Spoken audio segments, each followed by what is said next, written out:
Give him this money and these notes, Reynaldo. I will, my lord. You should do marvelous wisely, good Reynaldo, before you visit him to make inquire of his behavior. My lord, I did intend it. Marry, well said, very well said. Look you, sir.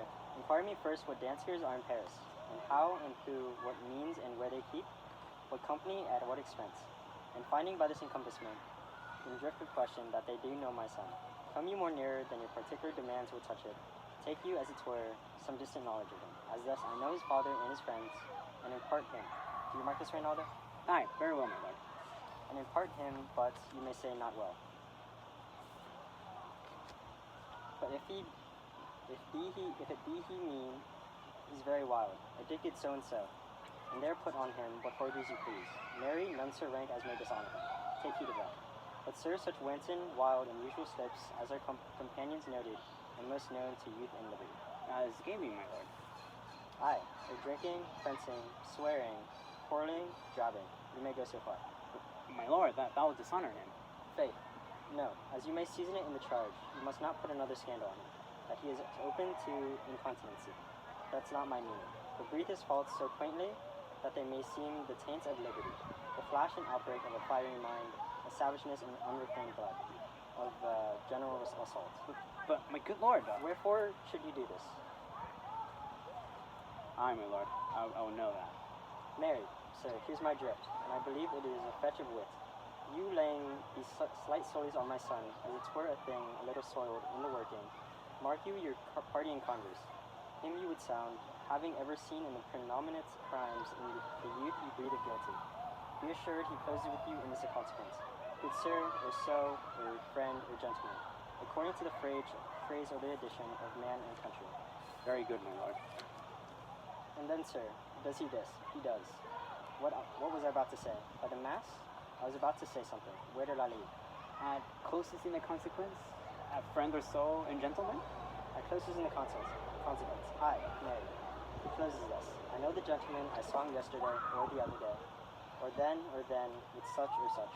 And as you say, there was he gaming. There overtook in his rouse, there falling out at tennis, or perchance I saw him enter such a house of sale, videlicet, a brothel, or so forth. See you now, your bait of falsehood take this harp of truth, and thus do we of wisdom and of reach, with windlasses and with essays of bias, by indirections find directions out. So by my former lecture and advice shall you, my son. You have me? Have you not?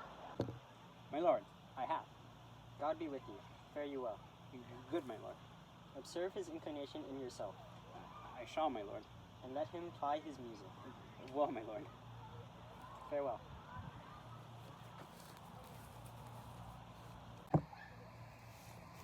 How now, Ophelia? What's the matter? Oh, my lord, I have been so affrighted. With what? In the name of God? My lord, as I was sewing in my closet, Lord Hamlet, with his doublet all unbraced, no hat upon his head, his stockings fouled, ungartered, and down gyved to his ankle, pale as his shirt, his knees knocking each other, and with a look so piteous in purport, as if he had loosed out of hell to speak of horrors, he comes before me. Mad for thy love? My lord, I do not know, but I truly do fear it. What said he?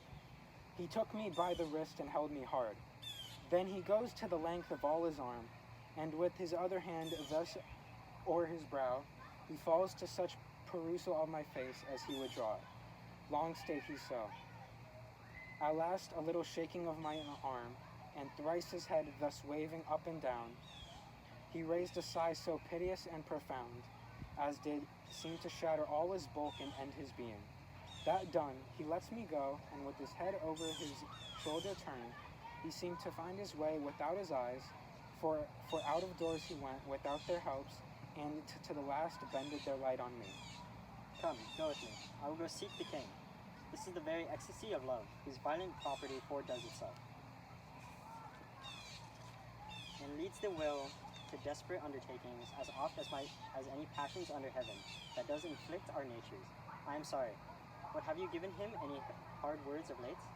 No, my good lord, but as you did command, I did repel his letters and denied his access to me. That hath made him mad. I am sorry that with better heed and judgment I had not courted him. I feared he did not but trifle and meant to rack me. But beshrew my jealousy.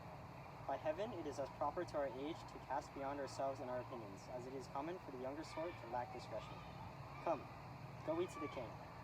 This must be known, which being kept close might move, more grief to hide than hate to utter love. Come.